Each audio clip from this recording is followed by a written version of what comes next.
আমি প্রোনাউনের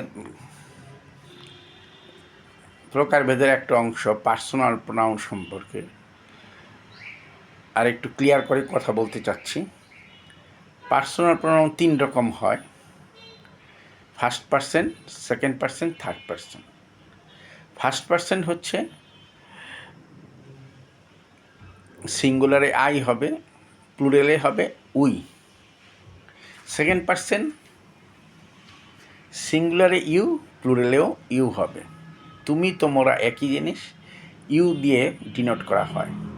third person singular হি পুরুষের ক্ষেত্রে, স্ত্রীলোকের ক্ষেত্রে সি, তারপর প্লুরালে দে হবে। আমি এগুলো যেগুলি বলছি সেগুলো, তারপর ইট, যে কোনো নাম, করিম, রহিম, এগুলো থার্ড পারসন সিঙ্গুলার নাম্বার হিসাবে আসবে। রাম, শ্যাম, এগুলি আলাদা আলাদাভাবে হইলে সিঙ্গুলার হিসাবে আসবে। আর plural third person plural number they, হ্যাঁ, এটা হলে third person plural number.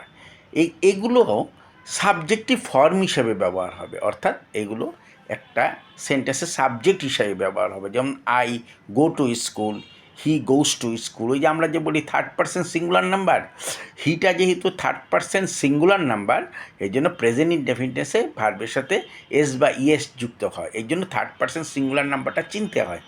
Third person singular number হচ্ছে থার্ড পারসন হচ্ছে হি, শি, ইট, এগুলি সিঙ্গুলার নাম্বার প্রত্যেকটাই। করিম, রহিম আলাদাভাবে হলে সিঙ্গুলার নাম্বার হবে, আর প্লুরাল নাম্বার হবে দে। আর যেমন কাউ, ডগ, এগুলো থার্ড পারসন সিঙ্গুলার নাম্বার হিসাবে চিহ্নিত হবে। এগুলি সব সাবজেক্টিভ ফর্ম হিসাবে, অর্থাৎ একটা সেন্টেন্সের সাবজেক্ট হিসাবে ব্যবহার হবে। যেমন দি কাউ ইটস ঘাস, গরু ঘাস খায়। এখানে দি ডগ বার্কস, কুকুরটি ঘেউ ঘেউ করে।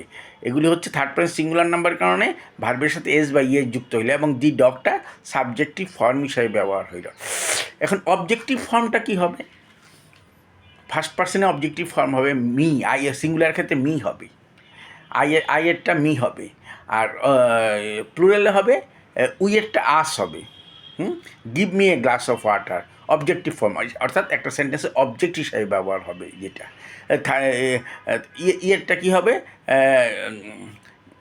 ওই সেকেন্ড পার্সনের অবজেক্টিভ ফর্ম ইউই হবে, হ্যাঁ, ইউই হবে অবজেক্টিভ ফর্ম। আর থার্ড পার্সনে সিঙ্গুলার প্লুরাল দুইটাই ইউ হবে সেকেন্ড পার্সনে। আর থার্ড পার্সনে অবজেক্টিভ ফর্ম হবে সিঙ্গুলারে হিম বা হার, পুরুষের ক্ষেত্রে হিম, তারপর মহিলার ক্ষেত্রে হার হবে। আর ইয়ের ক্ষেত্রে প্লুরালের ক্ষেত্রে দেম হবে, দেম হবে, প্লুরালের ক্ষেত্রে দেম হবে। হ্যাঁ, এই হচ্ছে কি। তারপর হচ্ছে কি পয়েসিভ ফর্ম একটা আছে, পয়েসিভ ফর্মটা নিয়ে আমি পরবর্তীতে কথা বলবো। Thank you.